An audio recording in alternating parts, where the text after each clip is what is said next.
So hello students, आज हम लोग डिस्कस करने वाले chapter number 2 chemistry class 12th that is colligative properties. Topic का नाम है कॉलिगेटिव प्रॉपर्टीज। तो सबसे पहले हम लोग जान लेते हैं what is the meaning of colligative properties. Properties word सुन के समझ में आ रहा होगा कि प्रॉपर्टीज से रिलेट कर रहा है, ठीक है। तो देखो, ऐसी प्रॉपर्टीज जो डिपेंड करती है नंबर ऑफ सोल्यूट पार्टिकल्स पे, ना कि उसके नेचर पे। The physical properties which depend upon the number of solute particles, those properties are known as colligative properties. So ऐसी कौन कौन सी प्रॉपर्टीज है सोल्यूशन के पास जो नंबर ऑफ सोल्यूट पार्टिकल्स पे डिपेंड करती है, उनके बारे में अगर बात करें तो ऐसे चार प्रॉपर्टीज हम लोग पढ़ने वाले हैं। RLVP that is relative lowering of vapour pressure, EBP elevation in boiling point, DFP depression in freezing point, OP यानी ऑस्मोटिक प्रेशर। तो देखते हैं एक एक करके इनको। तो स्टार्ट करते हैं RLVP के साथ। Let us start. तो आइए बात करते हैं फर्स्ट कॉलिगेटिव प्रॉपर्टी के बारे में, that is relative lowering of vapour pressure. So what does this mean? आपको पहले वेपर प्रेशर का डेफिनेशन पता होना चाहिए। आप सबने वेपर प्रेशर पढ़ा होगा कि आपने पढ़ा होगा कि जब जैसे मान लो, मैं एक शॉर्ट में बताता हूँ वेपर प्रेशर का मतलब क्या होता है। मान लो ये लिक्विड है, मान लो इसमें पानी भरा हुआ है, राइट। अब यहाँ पे इसके वेपर्स बनेंगे। आपको पता है स्टार्टिंग में अगर वैक्यूम होगा तो पहले वेपर्स बनेंगे, धीरे धीरे वेपर्स बनेंगे, राइट। वेपर्स बनते गए बनते गए बनते गए बनते गए। अब जब वेपर्स बनेंगे तो वेपर्स भी नीचे कंडेंस हो सकते हैं। तो क्या होगा? कंडेंसेशन। यहाँ पे दो प्रोसेस हो रहे हैं, ऊपर जा रहा है मतलब इवेपोरेशन और वापस से नीचे आ रहा है मतलब कंडेंसेशन। अब इवेपोरेशन और कंडेंसेशन का जब रेट इक्वल हो जाएगा, मतलब जितने मॉलिक्यूल्स इवेपोरेट हो रहे हैं उतने ही कंडेंस हो रहे हैं, तो उस पॉइंट पे क्या एस्टेब्लिश हो जाएगा? इक्विलिब्रियम। क्या एस्टेब्लिश हो जाएगा? इक्विलिब्रियम। और जब इक्विलिब्रियम एस्टैब्लिश हो जाता है, यहां पे जो वेपर्स होते हैं उनका प्रेशर को हम लोग बोलते हैं वेपर प्रेशर। बहुत सिंपल डेफिनेशन है।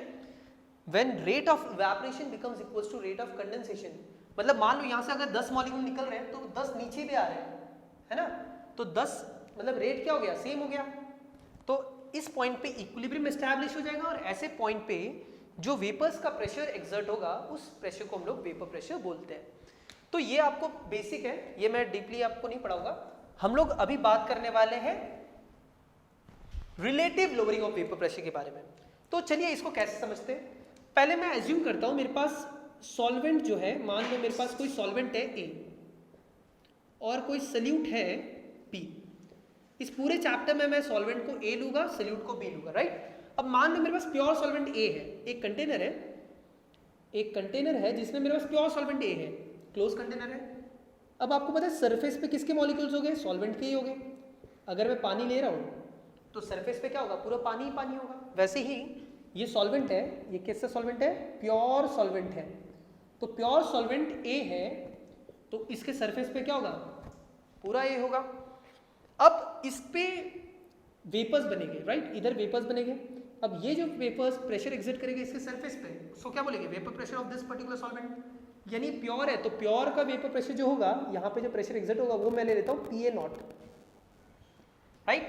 तो PA0 जो है it is nothing but vapour pressure of pure solvent, pure solvent, vapour pressure of pure solvent है। अब मान लो मैंने इसके अंदर एक नॉन वोलेटाइल सॉल्यूट डाल दिया। सॉल्यूट कैसा ले रहा हूं मैं?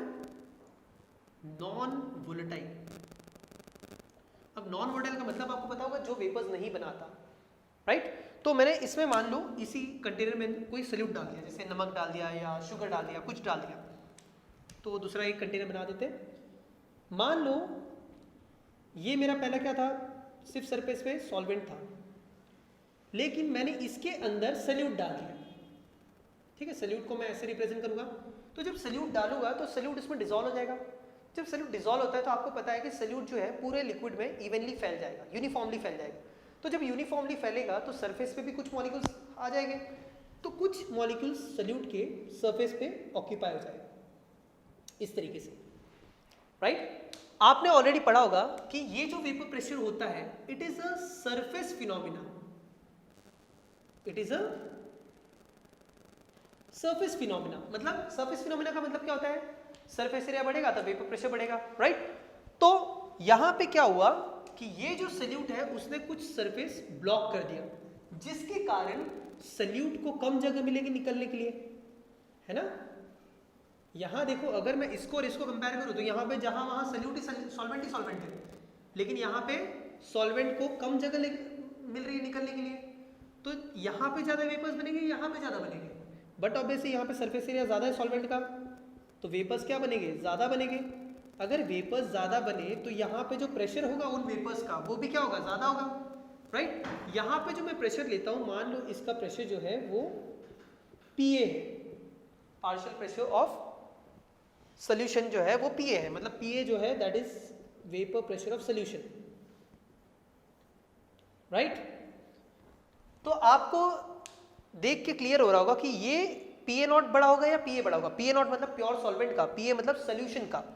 कौन सा बड़ा होगा अगर इन दोनों क्वांटिटीज को मैं कंपेयर करूं तो, बट ऑब्वियस है कि PA नॉट बड़ा होगा। क्यों बड़ा होगा, क्योंकि यहाँ पे सरफेस पे ज्यादा मॉलिक्यूल्स निकल सकते हैं, जबकि यहाँ पे सरफेस पे कुछ सरफेस सल्यूट ने ऑक्यूपाई कर लिया है, राइट। सो ये तो क्लियर हो गया। अब इसी चीज को इन दोनों के बीच में अगर मैं डिफरेंस निकालूं तो उसको हम लोग बोल सकते हैं लोअरिंग ऑफ वेपर प्रेशर, है ना। तो अगर मैं निकाल दूं PA नॉट माइनस PA, इस डिफरेंस को मैं बोलता हूं लोअरिंग ऑफ वेपर प्रेशर। मतलब कितना लोअर हुआ, पहले कितना था और अब कितना है, वो डिफरेंस को मैं क्या बोलूंगा, लोअरिंग ऑफ वेपर प्रेशर। अगर मैं lowering of vapour pressure with respect to pure solvent अगर निकालूं तो इस प्रॉपर्टी को बोलते हैं RLVP, that is relative lowering of vapour pressure. देख सकते हो यहां पे जो है PA नॉट माइनस P यानी lowering of vapour pressure with respect to pure solvent is nothing but RLVP, that is relative lowering of vapour pressure. तो जान लिए relative lowering of vapour pressure क्या है। अब इसको हम लोग को प्रूव करना है कि ये जो relative lowering of vapour pressure है ये कॉलिगेटिव प्रॉपर्टी है। चलो जानते हैं कि ये कॉलिगेटिव प्रॉपर्टी है या नहीं है, ठीक है। देखते हैं आपको क्या करना है। आपके पास ये सोल्यूशन है और ये प्योर सॉल्वेंट है। सोल्यूशन को लेते हैं, सोल्यूशन के अंदर प्रेशर क्या है, PA है। तो अगर मैं रॉल्स लॉ लगाऊं अकॉर्डिंग टू रॉल्स लॉ के हिसाब से पार्शियल प्रेशर क्या होता है, किसी भी कंपोनेंट का पार्शियल प्रेशर क्या होता है। अगर मैं PA लिखूं तो PA क्या होगा, partial pressure of any component is sum of is product of partial pressure of pure component into its mole fraction, right. PA क्या होगा, PA not into XA, partial pressure of pure component into its mole fraction. देखो अभी इसको हम लोग इस formula में derive करते हैं, देखते हैं कि इसको कॉलिगेटिव प्रॉपर्टी प्रूफ कैसे किया जाता है। आप एक काम करो, PA नॉट को इस तरफ ले लो तो क्या आ जाएगा, PA by PA not is equal to क्या आ जाएगा, XA। सिंपल है। अब क्या करो, दोनों तरफ 1 से सबट्रैक्ट कर दो। क्या करो, दोनों तरफ 1 से सबट्रैक्ट कर दो तो ये क्या हो जाएगा, 1 minus PA by PA not is equal to 1 minus XA। XA मतलब मोल फ्रैक्शन ऑफ सॉल्वेंट। अब इसमें आप लोग LCM ले सकते हैं। यहां पे मैं सॉल्व कर रहा हूं उस तरफ, LCM आ जाएगा तो क्या आ जाएगा, PA नॉट ऊपर क्या आ जाएगा, PA not minus PA equals to 1 minus XA क्या होता है, आपने ऑलरेडी पढ़ा है कि XA प्लस XB जो होता है वो क्या होता है 1, तो 1 माइनस XA क्या होगा, XB ही होगा ना, सिंपल है। तो 1 माइनस XA के बदले क्या लिख लूंगा, XB, that is mole fraction of solute. देख सकते हो आ गया हम लोग का जो हम लोग को चाहिए था। relative lowering of vapor pressure is direct proportional to what, mole fraction of solute, therefore it is a colligative property। so हम लोगों ने प्रूफ कर दिया कि RLVP जो है वो colligative property है। अब हम लोग और एक चीज इससे फाइंड कर सकते हैं, we can also find कि ये जो मैंने solute ऐड किया ना, ये जो मैंने solute ऐड किया इस सोल्यूशन के अंदर, उसका मोलर मास भी आप फाइंड कर सकते हो। मतलब हम लोग मोलर मास बोलते हैं ना, मोलर मास फाइंड करने के हम लोग के पास बहुत तरीके, लेकिन यहाँ पे पर्टिकुलर इस फॉर्मूला को यूज करके मैं मोलर मास भी फाइंड कर सकता हूँ। मोलर मास यानी इसका सल्यूट का, दैट इज MB मान लेता हूँ मैं, मोलर मास ऑफ B यानी सल्यूट। देखते हैं कैसे फाइंड करते हैं।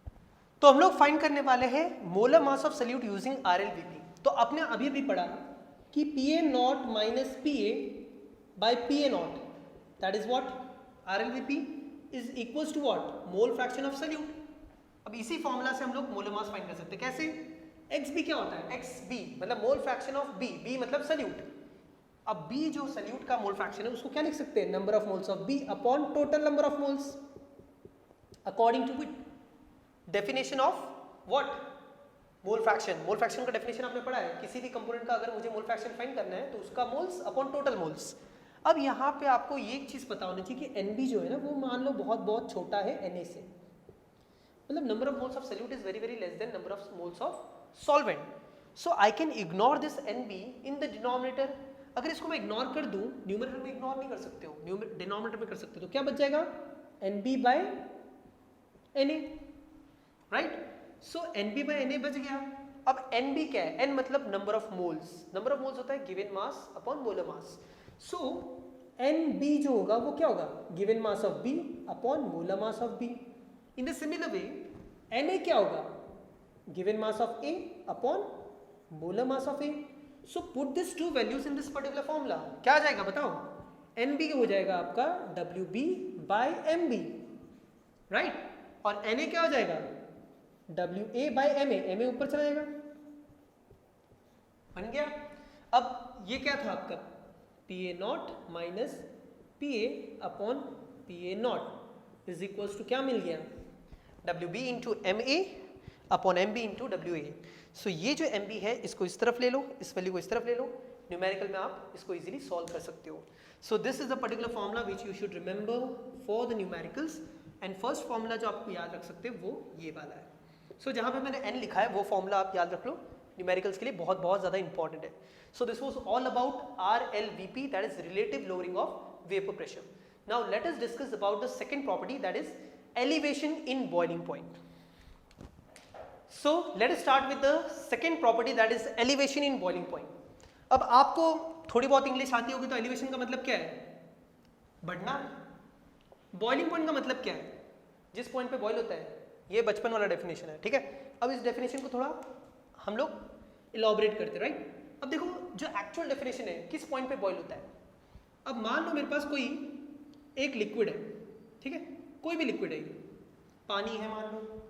अब होता क्या है, एटमॉस्फेयर जो होता है, एटमॉस्फेयर में बहुत सारे गैसेस होते हैं, ऑक्सीजन, नाइट्रोजन, है ना, वो भी हम पे प्रेशर एक्सर्ट कर रहे हैं। हम लोग बचपन से रह रहे हैं तो हम लोग उस चीज़ को एक्सपीरियंस नहीं कर पा रहे, लेकिन still atmosphere is also exerting the pressure. तो वैसे ही इस लिक्विड पे भी एटमॉस्फेयर का प्रेशर है। मान लो ये PATM है, PATM मतलब एटमॉस्फेयर का प्रेशर। अब आपको पता है कि ये लिक्विड जब वेपर्स बनाएगा तो वो क्या एक्सर्ट करेगा? Vapour pressure. इस लिक्विड का जो वेपर प्रेशर होगा वो VP है और एटमॉस्फेयर का जो प्रेशर है वो PATM है। अब जब एटमॉस्फेरिक प्रेशर और वेपर प्रेशर इक्वल हो जाता है, दिमाग में डाल लो, जब एटमॉस्फेयर का प्रेशर और वेपर प्रेशर इक्वल हो जाता है उस पॉइंट पे ये क्या होगा?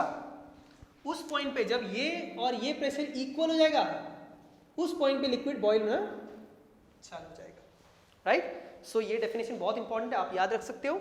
जब एटमॉस्फेरिक प्रेशर इक्वल हो जाता है आपके वेपर प्रेशर से, उस पॉइंट पे लिक्विड कोई भी बॉयल होना स्टार्ट हो जाता है।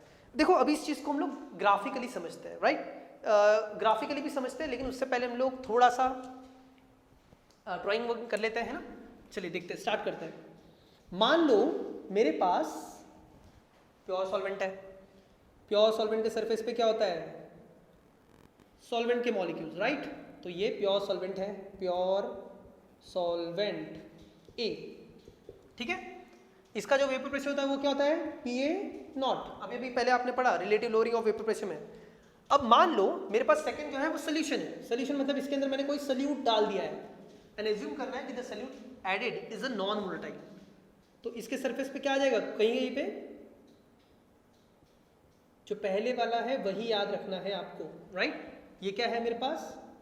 सोल्यूशन है, मतलब मैंने सॉल्वेंट के अंदर सोल्यूट डाल दिया। ये जो है आपने क्या किया है? सोल्यूट डाला है इसमें, ठीक है? अब इसका वेपर प्रेशर क्या होगा? PA। आपने यहाँ तक तो पढ़ा है RLVP में, आपको ऑलरेडी पता है कि PA नॉट जो होता है वो बड़ा होता है PA से, ये भी आपको पता है। लेकिन इस चीज़ में हम लोग को क्या डिस्कस करना है? हम लोग को डिस्कस करना है बॉइलिंग पॉइंट। तो देखते हैं बॉइलिंग पॉइंट कैसे डिस्कस करते हैं। अब आपको पता होना चाहिए कि वेपर प्रेशर जो होता है ना, वेपर प्रेशर वो इनवर्सली प्रोपोर्शनल होता है बॉइलिंग पॉइंट के। आप बोलोगे ऐसा क्यों? अब सिंपल अगर लॉजिक लगाओगे तो वेपर प्रेशर इन्वर्सली प्रोपोर्शनल है बॉइलिंग पॉइंट के, तो ये तो वैल्यू बड़ी है ना और ये वैल्यू छोटी है, तो बॉइलिंग पॉइंट किसका ज़्यादा होगा? इसका ज़्यादा होगा, क्योंकि इन्वर्सली का मतलब क्या होता है? इन्वर्सली का मतलब क्या होता है? अगर ये ज़्यादा होगा तो ये कम होगा, अगर ये कम होगा तो ये ज़्यादा होगा।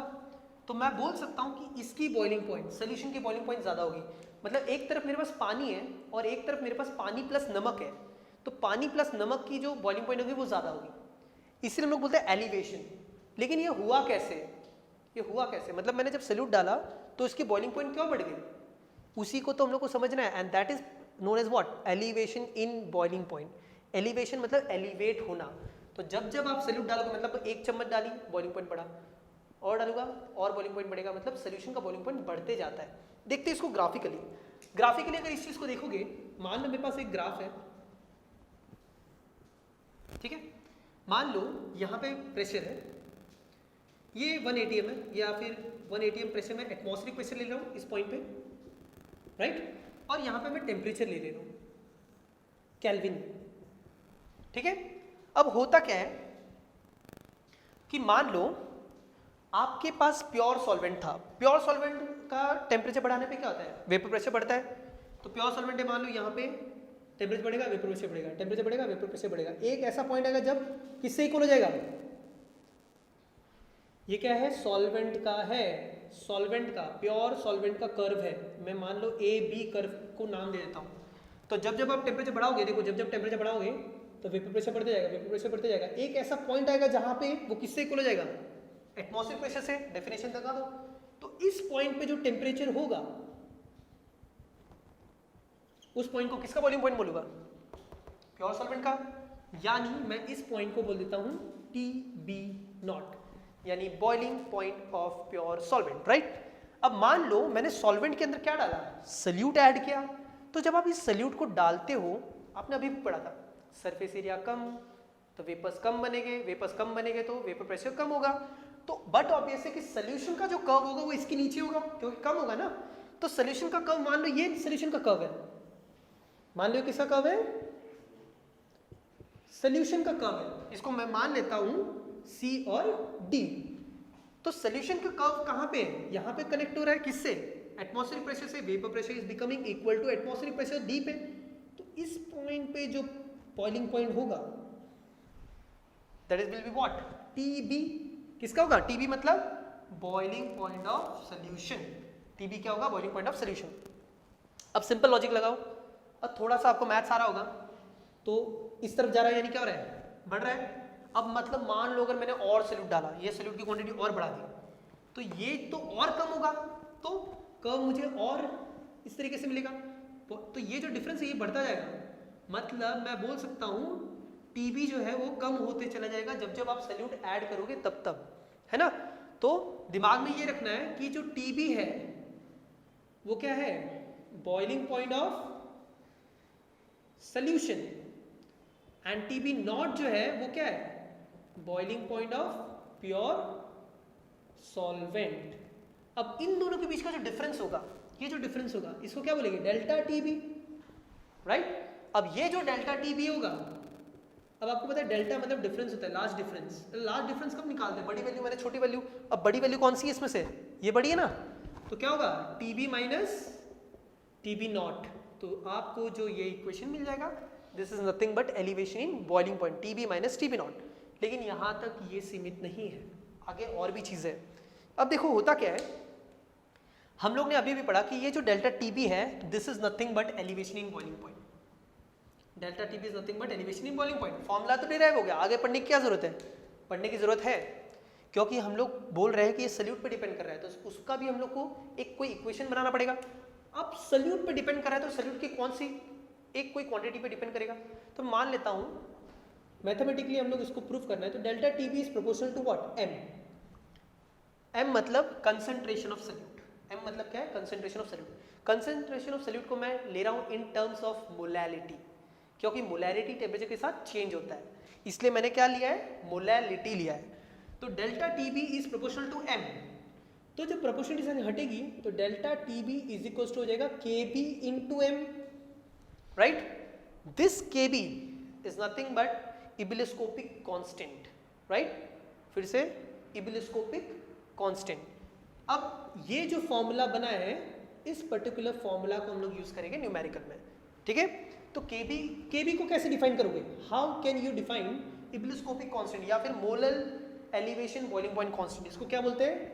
Molal elevation in boiling point constant या फिर इबिलिस्कोपिक कांस्टेंट इसको बोलते हैं। How can you define? किसी ने पूछ लिया केबी बताओ क्या होता है, तो कैसे बताओगे? अगर मैं मोलैलिटी को 1 ले लूं, अगर मैं मोलैलिटी को 1 ले लूं, एज्यूम करो m की वैल्यू 1 डाल दूं, है ना, तो डेल्टा टीबी क्या हो जाएगा बताओ? केबी हो जाएगा अगर m 1 हो गया तो केबी का डेफिनेशन क्या बन गया? KB is nothing but elevation in boiling point for 1 molar solution. Simple है। तो केबी का डेफिनेशन क्या बन गया? केबी का डेफिनेशन बन गया it is nothing but elevation in boiling point for 1 molar solution. 1 molar मतलब मोलैलिटी, राइट?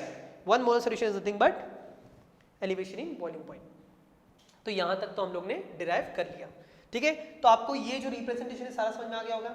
अब बात करते हैं, we can also find the molar mass of the solute. Same चीज फिर से आ गई है, तो डिस्कस करते हैं how can we find the molar mass of the solute. So by using elevation in boiling point that is delta TB we can find the molar mass of solute that is MB. तो जैसे आरएलवीपी के साथ हम लोग ने किया था, वैसे हम लोग ईबीपी के साथ that is elevation in boiling point के साथ करते हैं। चलिए देखते हैं कैसे एमबी कैसे फाइंड किया जाता है। अभी भी आपने पढ़ा डेल्टा टीबी इक्वल्स टू क्या है? KB into M. KB is nothing but what? Ebullioscopic constant या फिर molar elevation in boiling point constant. तो अगर मुझे फाइंड करना है एमबी मतलब मोलर मास ऑफ सॉल्यूट के साथ इसको रिलेट करना है, क्योंकि देखो जब आप एमबी के साथ रिलेट करोगे तभी आपको पता चलेगा कि वो कॉलिगेटिव प्रॉपर्टी है। तो एमबी कैसे फाइंड करते हैं देखते हैं। एम जो है, M is nothing but molality. मुझे बताओ मोलैलिटी का डेफिनेशन क्या था? मोलैलिटी का डेफिनेशन आप सबको पता है, number of moles of solute by weight of solvent, right? Number of moles of solute, solute को मैंने बी लिया है, by weight of solvent, solvent क्या है? ए है। अगर ये ग्राम में होगा तो यहाँ पे क्या हो जाएगा? इन 2000। ये क्या है?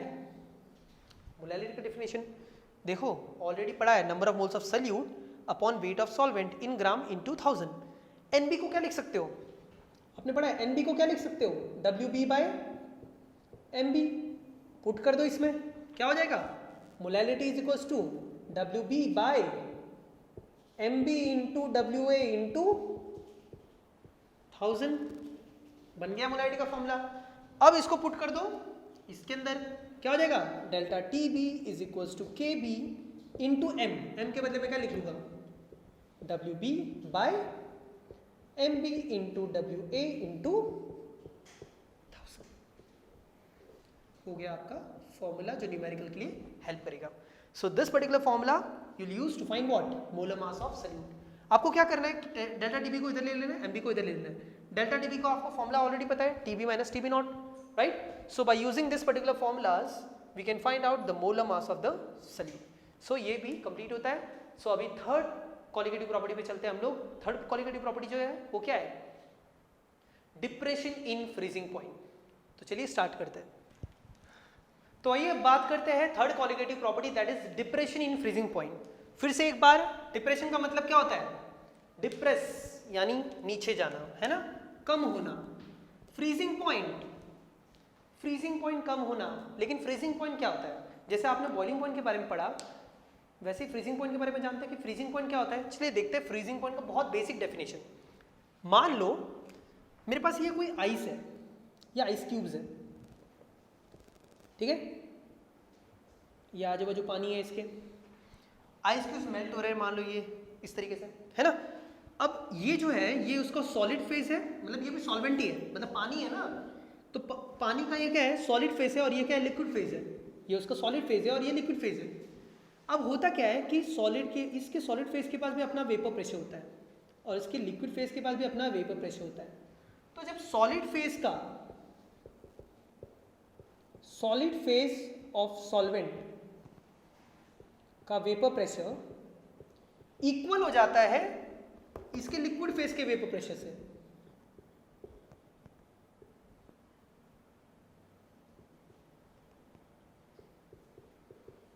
देखो बहुत सिंपल डेफिनेशन बता रहा हूं मैं। सॉलिड फेस जो ऑफ सॉल्वेंट का वेपर प्रेशर जब लिक्विड फेस के वेपर प्रेशर से इक्वल हो जाता है उस पॉइंट पे कोई भी सब्सटेंस फ्रीज होना स्टार्ट होता है। अब आप बोलोगे यहाँ पे तो आइस पहले से बना हुआ आपने दे दिया है ना, तो आपको एज्यूम करना है, देखो जैसे आप पानी का टेम्परेचर मतलब पानी जैसे पानी लिया, पानी का टेम्परेचर घटाते जाओगे धीरे धीरे वो बर्फ बनता है ना। तो सॉलिड के पास आपको क्या लगता है, सॉलिड के पास भी अपना एक वेपर प्रेशर होता है, बहुत ही कम होता है, लेकिन सॉलिड सॉल्वेंट की बात कर रहा हूँ मैं, उसके पास भी अपना वेपर प्रेशर होता है। तो उस पर्टिकुलर पॉइंट पे अगर इसको आपको समझना है ना तो इसको ग्राफिकली हम लोग बहुत अच्छे से समझ सकते हैं। देखते कैसे, चलिए मैं ग्राफ बना लेता हूँ, एक ग्राफ बना लेते हैं, उसके थ्रू हम लोग समझते हैं इस चीज़ को, राइट। तो मैंने ये ग्राफ बना लिया, एज्यूम करो इस ग्राफ पे मेरे पास यहाँ पे वापस से वेपर प्रेशर है, राइट, और यहाँ पे मेरे पास टेम्परेचर है, यानी केल्विन में मैंने यहाँ पे टेम्परेचर लिया है, ठीक है, वेपर प्रेशर और टेम्परेचर इन दोनों का कर्व बना रहा हूँ मैं। अब होता क्या है कि आपका मान लो ये किसी लिक्विड सॉल्वेंट का वेपर प्रेशर है, ये लिक्विड सॉल्वेंट का कर्व है, ये तो आपको पता ही है कि टेम्परेचर बढ़ाओगे तो वेपर प्रेशर बढ़ेगा, है ना, तो कर्व तो ऐसे ही आने वाला है। अब आप जब पानी लेते हो धीरे धीरे पानी का टेम्परेचर घटाओगे तो वेपर प्रेशर घटेगा घटेगा घटेगा घटेगा घटेगा, एक पॉइंट पे क्या बन जाता है, वो बर्फ बन जाता है, और ये जो सॉलिड यहाँ से उसका सॉलिड फेज स्टार्ट होगा और उसका कर्व दूसरा मिलेगा, मतलब ये किसका कर्व है, सॉलिड सॉल्वेंट का कर्व है ना।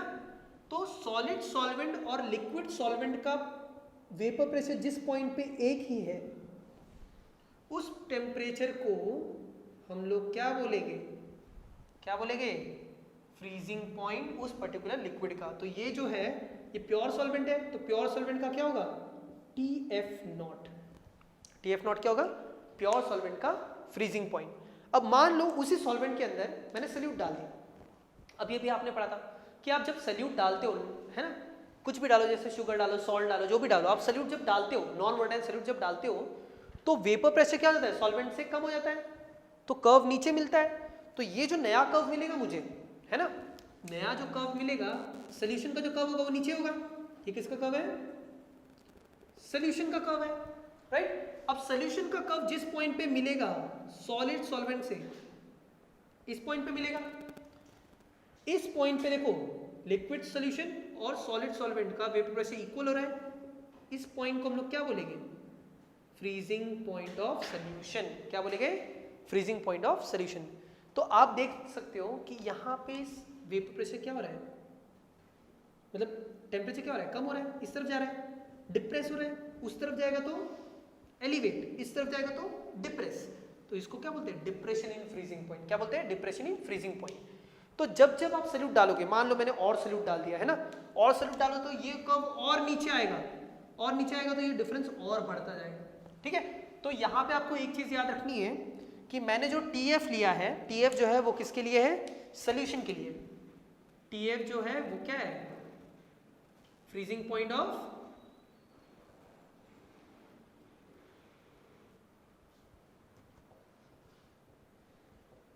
सोल्यूशन है, एंड TF0 जो है वो किसका है, freezing point of pure solvent, pure solvent. Again same thing आप देख सकते हो, TF0 बड़ा है TF से, तो जो डेल्टा TF होगा,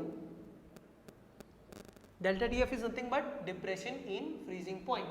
क्या होगा डेल्टा TF, क्या होगा, ये डिफरेंस क्या होगा, TF0 माइनस TF, क्या होगा, TF0 माइनस TF, यानी ये आपका मिल गया एक इक्वेशन जो न्यूमेरिकल में यूज होगा, ठीक है। अब अगेन सेम थिंग, ये जो डेल्टा TF होता है वो डायरेक्टली प्रोपोर्शनल होता है मोलैलिटी से, यानी सल्यूट के क्वांटिटी से, जो सल्यूट की क्वांटिटी डाल रहे हो उस पर डिपेंड करेगा। तो delta TF will be proportional what, m।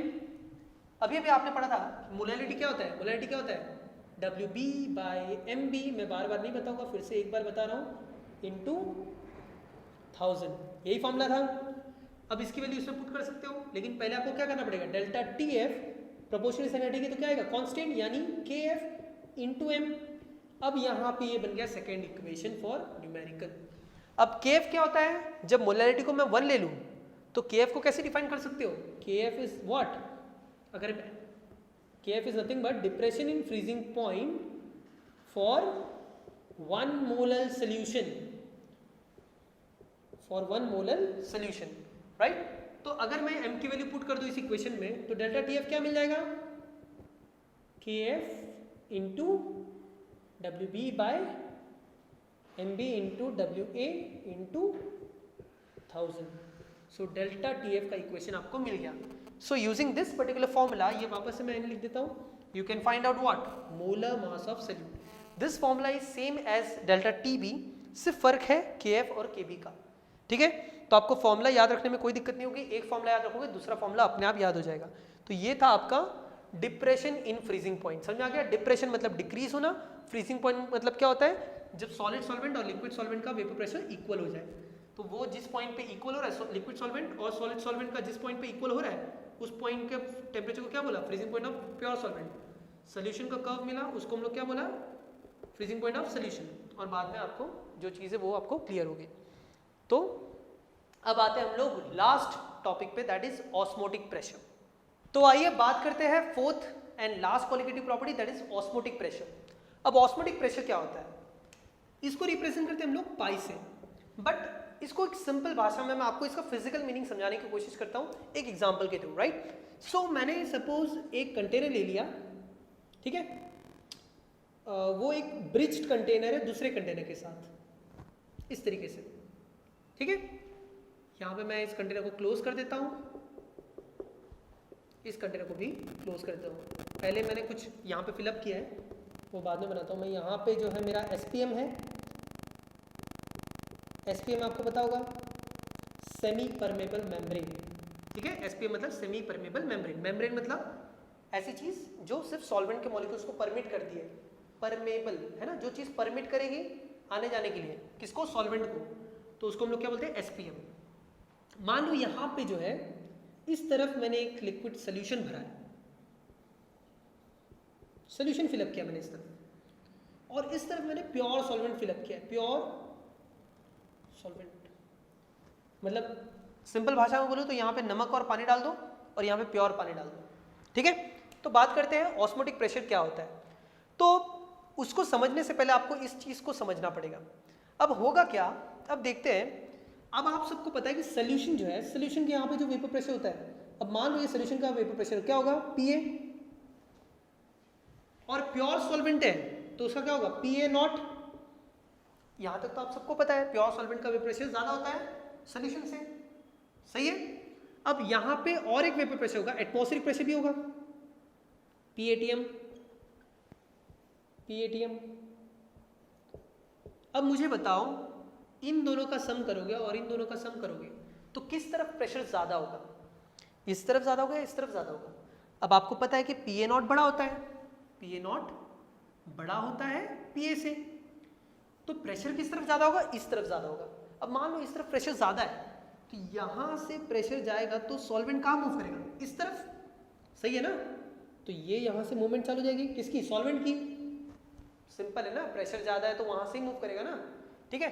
तो प्रेशर यहाँ पे ज्यादा है तो यहां से सॉल्वेंट मूव करेगा इस तरफ, सोल्यूशन की तरफ। तो इस मूवमेंट को हम लोग बोलते हैं ऑस्मोसिस। क्या बोलते हैं, ये जो मूवमेंट है इसको क्या बोलते हैं, ऑस्मोसिस, है ना। बायो वाले जो भी है उनको ऑस्मोसिस पता होगा, लेकिन उनका फिजिकल मीनिंग जो है उनको नहीं पता होगा। तो फिजिकल मीनिंग समझ लो, osmosis is the movement of the solvent due to the pressure difference. Pressure difference के कारण हो रहा है, कोई चीज कब मूव करती है। अब मैं यहाँ से कब मूव करूंगा, अगर मुझे कोई धक्का मारे तो मैं मूव कर जाऊंगा। वैसे ये यहाँ से सॉल्वेंट यहाँ पे क्यों मूव कर रहा है, क्योंकि यहाँ पे प्रेशर ज्यादा है इसलिए यहाँ से यहाँ मूव कर रहा है। इसको क्या बोलते हैं, osmosis. It is a spontaneous process, ये अपने आप से हो रहा है। अब होता क्या है कि ऑस्मोसिस को अगर मुझे रोकना है, मतलब यहाँ वाला सॉल्वेंट जो इस तरफ मूव कर रहा है इसको रोकना है मुझे, इसको यहाँ से रोकना है। यहाँ से तो मैं दबा नहीं सकता हूँ ना, यहाँ से कुछ थोड़ा सा प्रेशर बढ़ा दूँ, यहाँ पे अगर थोड़ा सा प्रेशर बढ़ा दूँ, कितना प्रेशर बढ़ाऊँ, इतना प्रेशर बढ़ाऊँ कि ये दोनों प्रेशर इक्वल हो जाए, मतलब इन दोनों का सम, इन दोनों का सम। आपको पता है ये बड़ा है, मैं यहाँ पे कुछ पाई अमाउंट ऑफ प्रेशर लगा देता हूँ। अब ये प्रेशर मतलब इन तीनों का सम जो आएगा वो इन दोनों से क्या हो जाएगा, इक्वल हो जाएगा। अब ये जो एक्स्ट्रा प्रेशर लगाया मैंने इस ऑस्मोसिस को रोकने के लिए, उस प्रेशर को बोलते हैं ऑस्मोटिक प्रेशर। तो ऑस्मोटिक प्रेशर क्या होता है, pressure exerted from the solution side in order to stop the osmosis, in order to stop the flow of solvent from the pure solvent side, is nothing but osmotic pressure. It is represented by pi. So pi is the extra pressure. अब मान लो इससे भी और ज्यादा pressure लगा दूं, और कुछ मतलब मान लो और प्रेशर है P, तो और ज्यादा प्रेशर लगा दो, इस तरफ प्रेशर पड़ जाएगा. अब इस तरफ प्रेशर पड़ जाएगा तो क्या हो जाएगा, मूवमेंट रिवर्स हो जाएगा. अब मूवमेंट क्या हो जाएगा, यहां से यहां. सही है ना, क्योंकि अब प्रेशर जो है पहले इक्वल कर दिया, फिर मैंने और एक्स्ट्रा प्रेशर लगाया, और एक्स्ट्रा प्रेशर लगाओगे तो यहां से यहां मूव करेगा. क्या हो गया, ऑस्मोसिस का डायरेक्शन ही चेंज कर दिया. रिवर्स ऑस्मोसिस, आरओ, आपके घर पे जो आरओ लगा है क्या है, रिवर्स ऑस्मोसिस. रिवर्स ऑस्मोसिस में क्या होता है, सोल्यूशन से प्योर सॉल्वेंट बनता है, तो यही है आरओ, राइट. तो रिवर्स ऑस्मोसिस समझ में आया. तो रिवर्स ऑस्मोसिस का मतलब होता है आपने जब प्रेशर इक्वल कर दिया दोनों तरफ और एक्स्ट्रा प्रेशर मैंने लगा दिया सोल्यूशन की तरफ, तो वो यहाँ से यहाँ मूवमेंट चालू हो जाएगा. ऑस्मोसिस का उल्टा यानी रिवर्स ऑस्मोसिस. तो तीन चीजें आ गई. ऑस्मोसिस क्या होता है, ऑस्मोटिक प्रेशर क्या होता है, और रिवर्स ऑस्मोसिस क्या होता है. अब आते हैं आप इक्वेशन की तरफ. पाई जो है ये प्रेशर ही है. पाई जो है वो प्रेशर ही है, मतलब P है ना. आपने 11th में डेफिनेशन पढ़ा होगा कि PV is equal to NRT पढ़ा है ना आपने, राइट. V को इस तरफ ले लूंगा, P इज इक्वल टू क्या जाएगा, N/V RT. N number of moles by volume क्या होता है, कंसेंट्रेशन, तो CRT लिख सकता हूं. तो मैं यहाँ पे P को प्रेशर पाई ले रहा हूँ, तो पाई इक्वल टू क्या जाएगा, CRT. अब ये कहाँ से आया, क्योंकि पाई जो है it is directly to the concentration of solute. Pi is directly to what, concentration of solute. क्योंकि आप जितना सॉल्यूट डालोगे, अब देखो सॉल्यूट डालोगे तो पीए क्या होगा, उतना कम होगा. पीए जितना कम होगा उतना पाई बढ़ेगा. पीए जितना कम होगा उतना पाई बढ़ेगा, राइट. सो सिंपल है, pi is equal to CRT. अब pi is equal to C को क्या लिख सकते हो, number of moles of solute by volume into RT लिख सकते हो. C जो है वो कंसेंट्रेशन है, number of moles by volume, right. अब इसको फर्दर इलॉबरेट कर सकते हो. NB को क्या लिख सकते हो, WB by MB into V RT. अब यहां से क्या हो जाएगा, आप पाई के हेल्प से मोलर मास भी फाइंड कर सकते हो सॉल्यूट का. सो ये जो इक्वेशन बना ये भी आप न्यूमेरिकल में यूज कर सकते हो, राइट. सो ये चीज आपको याद रखनी है. अब इसमें जो और एक एक्स्ट्रा चीज है, अब जो कुछ क्वेश्चंस आते हैं, मैं एक और एक इक्वेशन बताऊंगा. अब इसमें आपको तीन चीजें पता होनी चाहिए, isotonic, hypertonic and hypotonic solution. अब सबसे पहले बात करते हैं आइसोटोनिक. आइसोटोनिक का मतलब मान लो दो सॉल्यूशन है 1 2, मेरे पास अगर दो सॉल्यूशन है 1 2, 1 का प्रेशर पाई 1 है, 2 का प्रेशर पाई 2 है, मतलब ऑस्मोटिक प्रेशर. अगर ऑस्मोटिक प्रेशर किसी दो सॉल्यूशन के इक्वल होते हैं तो उनको हम लोग बोलते हैं आइसोटोनिक सॉल्यूशन. क्या होता है, आइसोटोनिक. अब मान लो मेरा जो पाई 1 है वो ग्रेटर है पाई 2 से, है ना. तो पाई 1 के रिस्पेक्ट में ये सॉल्यूशन क्या हो गया, हाइपरटोनिक हो गया, मतलब विथ रिस्पेक्ट टू 1. अब विथ रिस्पेक्ट टू 2 देखोगे तो वो अलग मिलेगा. और अगर मैं पाई 1 है वो लेस है पाई 2 से, तो वो क्या हो जाएगा, हाइपोटोनिक. पाई 1 के रिस्पेक्ट में क्या हो गया, पाई 1 क्या हो गया, हाइपोटोनिक, क्योंकि इसका ऑस्मोटिक प्रेशर कम हो गया. हाइपो मतलब कम, हाइपर मतलब ज्यादा, आइसो मतलब सेम. वर्ड का मतलब समझो, आइसो हम लोग बोलते हैं ना आइसो, तो आइसो का मतलब सेम होता है, हाइपर ज्यादा, हाइपो यानी कम. सिंपल है. अब यहाँ पे ये जो है, ये पहला वाला जो केस है, इस केस में हमेशा न्यूमेरिकल्स आते हैं. आपको बहुत सारे न्यूमेरिकल्स से पूछा रहता है कि ये सोल्यूशन है, ये आइसोटोनिक है, तो आपको पूछा रहता है कि मोलर मास फाइंड करो या वेट फाइंड करो उसका. कैसे कर सकते हो, देखो आपको कहना है पाई 1 इक्वल्स टू पाई 2 है, तो मैं इसको लिख सकता हूँ, अगर पाई 1 इक्वल्स टू पाई 2 है तो C1RT इक्वल्स टू C2RT लिख सकता हूँ. पाई 1 इक्वल्स टू C1RT हो गया, पाई 2 इक्वल्स टू C2RT हो गया. अब RT को हटा दूं तो C1 इक्वल्स टू क्या जाएगा, C2. C जो था वो क्या था, कंसेंट्रेशन. कंसेंट्रेशन क्या होता है, अगर मैं इसको आगे इलैबोरेट करूं तो कंसेंट्रेशन क्या होता है, number of moles of 1 upon volume is equal to number of moles of 2 upon volume, number of moles by volume. अगर वॉल्यूम को इग्नोर कर दूं तो N1 इक्वल टू क्या जाएगा, N2. अब N1 N2 इक्वल है, तो N1 को क्या लिख सकता हूं, W1 by M1 is equal to W2 by M2. ये पर्टिकुलर फॉर्मूला आप यूज करोगे न्यूमेरिकल. अगर आपको किसी दो सॉल्यूशंस को आइसोटोनिक दे दिया है, एक सॉल्यूशन का वेट दिया है, एक का मोलर मास दिया है, एक का मोलर मास दिया है, दूसरे का वेट फाइंड करना है, तो W2 फाइंड कर लो. मतलब इन चार वैल्यूज में से तीन वैल्यूज आपको दी रहेगी, एक वैल्यू आपको फाइंड करनी होगी, तो सिंपली आप सॉल्व कर सकते हो. Thank you so much. और आगे वाले लेक्चर में हम लोग डिस्कस करेंगे कुछ ऐसी चीज़ों के बारे में, दैट इज चैप्टर जो है वो एंड होने वाला है, राइट। लेकिन यहाँ पे जो हम लोग ने 4 फॉर्मूलाज डिराइव किए हैं उनमें कुछ करेक्शन करने हैं हम लोग को, और वही करेक्शन को हम लोग बोलते हैं वेंट ऑफ फैक्टर। अब वो क्यों करते हैं, किस लिए करते हैं, वो आप आगे पढ़ने वाले हो, right. Thank you so much.